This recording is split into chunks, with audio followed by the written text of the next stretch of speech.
Assalamualaikum guys. Jadi hari ini gue mau ngobrol-ngobrol sedikit sama salah satu temen gue yang dia tuh sekolah di Jerman. Wow. Oke, langsung aja gue mau call dia dulu. Dia udah siap atau belum? Aduh, sinyalnya susah banget. Lagi ngadat. Hai, assalamualaikum. Waalaikumsalam. Gimana nih kabar, Pam? Kabar? Alhamdulillah baik sejauh ini selama udah setahun lebih kali ya. Ya enggak udah lama banget. Kalian lebaran tahun kemarin di mana? Ya? Lebaran tahun kemarin di Jerman. Oh iya, berarti bener-bener setahun. Iya ya Allah. Masih inget gak sih Iya, kita betul. ngejar-ngejar Iya, Ata? ya Allah. Udah, sumpah. Aku masih ada fotonya serius. Aku masih ada banget. Masih ada ketemu Ata nggak selama kamu di Jakarta? Sekarang aku udah nggak terlalu ngikutin Ata lagi sih. Udah kayak beda frekuensi deh kayaknya. Terus, iya sih. Kegiatannya apa aja, Pam, Oke. sekarang, Pam? Kayak gini kan kayak udah mulai kuliah sekarang, cuman Oh, karena ya? ada pandemi ini jadi semua di online kan, jadi ya Mm-mm. sibuk kuliah aja sih sekarang. Oh, Kuliah online udah di rumah online. aja. Apa? Ngambilnya apa jadinya? Kalau bahasa ininya, bahasa Jermannya sih Betriebswirtschaft lah ya, mesti nggak tuh. What? Apa itu? Artinya itu administrasi bisnis. Kalau bahasa Indonesia administrasi bisnis. Oh, kayaknya Pamela nih pindah-pindah kota mulu ya? Iya nggak sih? Kok setiap gue Nah, ngeliat ini- vlog lu kayak pindah-pindah gitu? Nggak pindah, nggak, udah. Jadi tuh aku tuh kan kalau misalnya mau kuliah di sini kan harus namanya penyetaraan dulu kan. Heeh. Penyetaraan itu namanya student connect gitu kan. Heeh. Nah itu setahun, dan kemarin itu aku STK-nya itu di Hutan Oh. gitu. Terus udah lulus kan setahun. Nah sekarang aku apply uni dan udah dapet, dan aku sekarang pindah ke Darmstadt gitu. Jadi kayak cuma 2 kota, nggak kemana-mana. Oh, berarti yang kemarin-kemarin Jadi berarti kayak main nggak ya? pindah sebenarnya. Main, jalan-jalan buat konten. Asik. Sekarang udah jadi YouTuber Jerman dong, weh. Jangan lupa di-follow, di-subscribe Pamela Juanda. Iya bener, aduh makasih tadi. Jadi, Pam, lo kan ke Jerman pakai agen ya? Agen. Kenapa memilih menggunakan agen?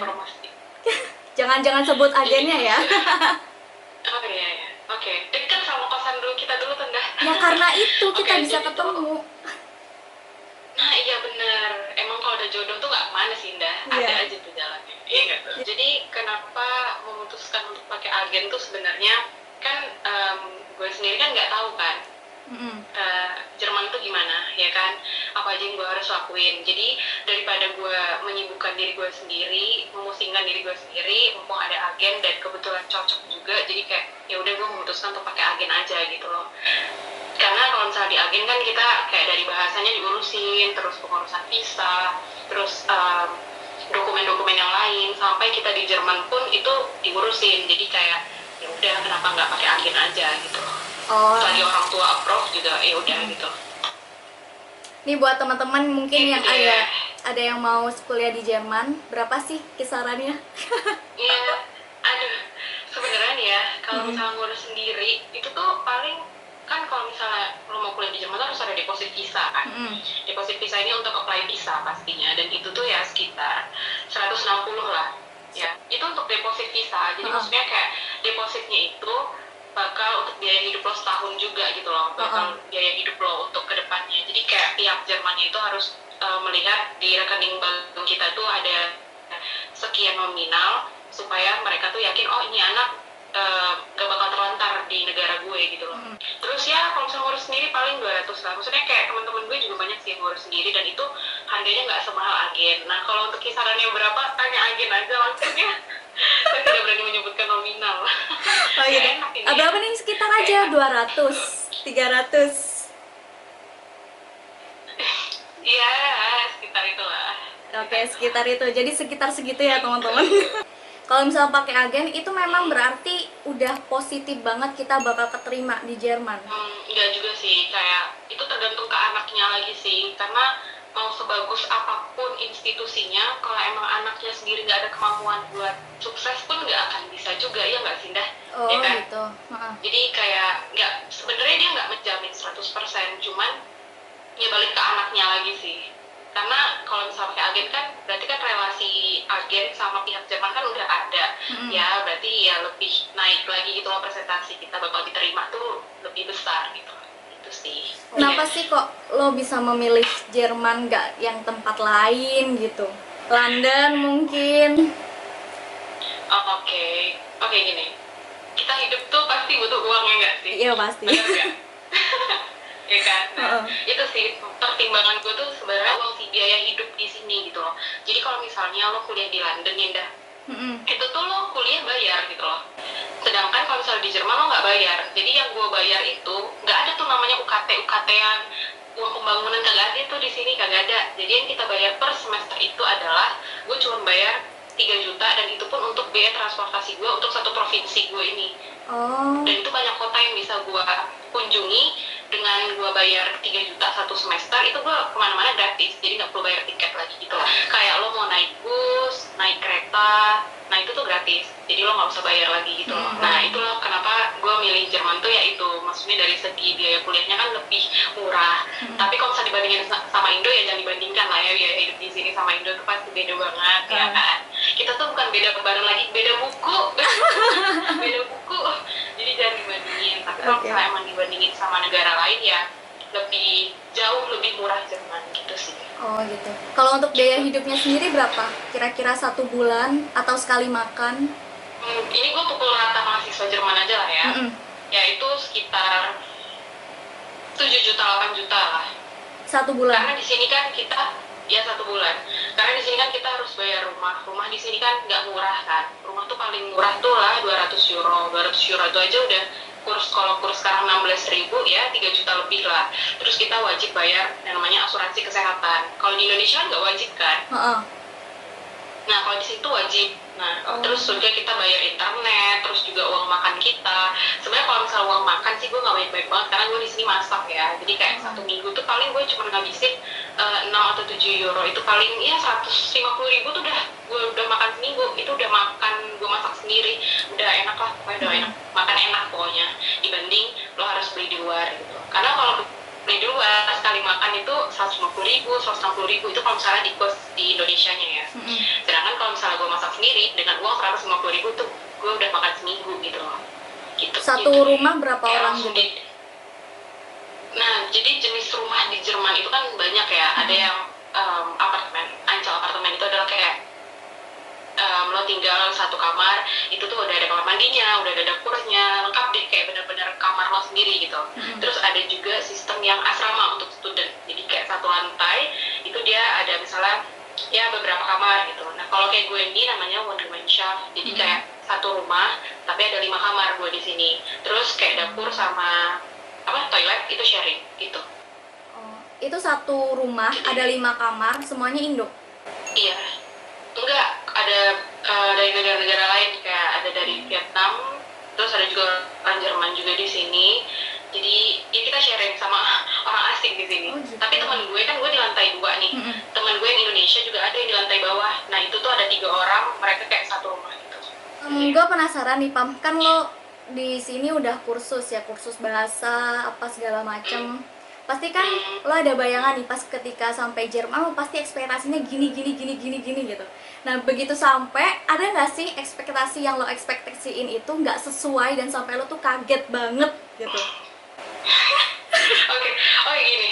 Ya namanya kita mau kuliah di luar negeri kan pasti bahasa ya, yang penting itu kan bahasa. Nah jadi waktu zaman Jakarta tuh pas ujian, tes segala macem lah, dapet sertifikat, udah merasa pintar, udah kayak gue bisa nih soalnya. Udahlah santai gitu lah ya. Udah ngomongin, udahlah santai, bisa lah gue nih nyampai di Jerman, gue kayak gila, gue nggak bisa ngomong, ngerti nggak sih, kayak aduh kaku deh, kayak maksudnya gini loh, orang Indonesia ngomong bahasa Jerman dengan orang Jerman yang langsung ngomong bahasa Jerman itu pasti beda kan, artikulasi yang mereka ucapkan, terus kecepatan mereka ngomong juga beda. Udah kayak kumur-kumur kan. Hari pertama masuk itu bener-bener pusing, gak ngerti pelajaran apa-apa. Hari pertama tuh aku udah belajar ekonomi, informatik, matematika, dan itu semua full Jerman, dan aku gak ngerti, kayak oh my god. Tapi lama-kelamaan bisa sih, ya emang butuh waktu, semua tuh butuh proses, gak ada yang instan gak sih gitu. Lo sempet kayak Kayak nanya gitu nggak sih, tolong jangan cepet-cepet ngomongnya, kayak gitu nggak? Enggak sih, Enggak ya? karena gini, gue nggak berani sebenarnya Oh, bilang iya. kayak gitu, gue malu. Ya saya orang Indonesia tuh Iya, malu bener. aja kerjaannya. Nah untungnya tuh di kelas gue yang kemarin, gue tuh yang Indonesia nggak sendiri gitu loh, gue ada sama beberapa teman. Jadi kayak kalau misalnya emang apa sih tadi yang dibilang sama guru itu, bapak itu atau ibu itu, jadi kayak mereka bisa memberitahu ngasih tahu gitu loh. Itu sih untungnya gitu. Cuman kalau misalnya emang udah gak mudeng ya udahlah, mau gimana lagi. Aduh, bahasa Indonesia aja kadang kebelibet ya, apalagi gue harus ngomong kayak bahasa Iya, asing gitu. Iya. Ujian bahasa Indonesia aja dapat 100. Dapat 6 itu lumayan banget ujian bahasa Indonesia. Kan di situ juga ada organisasi nggak sih yang isinya tuh semuanya mahasiswa-mahasiswa Indonesia? Ada. Jadi kalau misalnya kita kuliah di luar negeri itu pasti ada yang namanya PPI. PPI itu adalah Perhimpunan Pelajar Indonesia gitu. Jadi kayak misalnya di Jerman ini kan terdiri dari 16 negara bagian ya. Nah, jadi kayak setiap negara bagian itu pasti ada PPI-PPI-nya. Nah, untuk satu Jermannya pun ada PPI Jerman lagi gitu loh. Jadi kayak misalnya aku sekarang di kota Darmstadt itu termasuk ke PPI Frada. Frada itu apa? Frada itu adalah singkatan dari dua nama kota, Frankfurt sama Darmstadt gitu. Jadi kayak gue gabung sama kota Frankfurt gitu loh. Gitu. Karena apa-apa pasti aku nanya informasinya ke PPI kan. Karena PPI ini kan kayak tempat kita berbagi dan bertukar informasi lah gitu. Istilahnya kayak rumah kedua gitu loh Mbak, PPI ini. Karena siapa lagi kan yang kita bisa cari informasi selain ke PPI gitu kan gitu. Jadi kalau misalnya ada masalah, ada butuh rumah nih misalnya, ya tinggal chat aja di PPI. Misalnya kayak kadang PPI itu kan punya Facebook ya. Jadi teman-teman gue itu kalau misalnya butuh rumah gitu, ada rumah kosong nggak di kota ini. Jadi mereka tinggal tulis di Facebooknya aja, ntar pasti ada yang kasih tahu misalnya kalau misalnya ada rumah kosong dikasih tahu gitu. Berguna sih PPI itu menurut gue. Terus juga kayak misalnya ada hari-hari besar misalnya kayak 17 Agustus. Ada eventnya berarti ya? Apa gitu? Ada eventnya.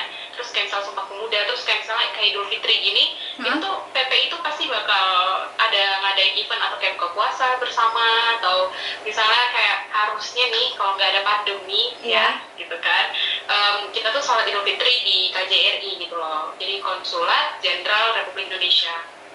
Kalau tahun dulu gua Idul Fitri itu sholatnya di KBRI di Berlin, ibu kota Jerman. Cuman karena tahun ini ya, karena ada pandemi, semua dirumahkan. Gitu deh. Gitu. Sekarang lo nih ibaratnya kuliah di luar negeri gitu ya? Lebay lo. Pasti bakal ada dong masyarakat nih, kalau nggak circle lo sendiri yang bilang bahwa wah gila nih kuliah di luar negeri, pinter, kaya, nanti pulang-pulang ke Indonesia bakal memajukan negara gitu kan. Lebay. Ya pasti ada kan yang kayak gitu, bahkan netizen juga pasti kayak gitu. Enak banget sih Kak Pomel di luar negeri gitu. Beban apa yang lo rasain ketika dapat pujian atau ketika dapat ibaratnya itu kayak trigger gitu nggak sih buat lo? Iyalah, maksudnya gini loh, kita kuliah di negara yang bahasanya tuh bukan bahasa ibu kita gitu loh. Bebannya tuh banyak. Gue simpulin deh beban apa aja. Oke, sip. Biar semuanya pada tahu nih. Nih ya guys, jadi beban pertama itu adalah kita kan namanya kita mau studi, berarti kita harus belajar ya. Beban pelajaran yang susah, terus bahasa yang susah. Jadi kayak gue tuh kalau belajar tuh double gitu loh Mbak. Gue harus tahu arti dari kalimatnya, dan setelah itu gue harus ngerti materinya. Jadi kayak ketika orang belajar sekali, gue harus 2 kali, 3 kali. Jadi kayak effortnya itu lebih gitu. Terus yang kedua adalah biaya hidup ya. Biaya hidup di sini kan mahal gitu kan. Jadi kayak lo harus survive, lo harus gimana caranya lo bisa bertahan hidup gitu loh. Ya alhamdulillah sekarang orang tua masih bisa mendanai. Tapi kalau misalnya namanya hidup kan gak ada yang tahu ya. Nah jadi kayak harus dari sekarang tuh harus mikir gimana caranya lo bisa ngasilin duit. Sebenarnya gue harus nyontoh lo sih, lo kan sendiri banget nih kan. Ada. Udah bisa ngasilin duit gitu kan. Jadi kayak teman-teman gue di sini rata-rata student di sini tuh banyak yang kerja gitu loh, kerja paruh waktu gitu loh Nda. Jadi kayak misalnya Senin sampai Jumat mereka kuliah, Sabtu Minggu mereka kerja gitu. Gue udah pernah sih waktu itu punya pengalaman kerja waktu itu.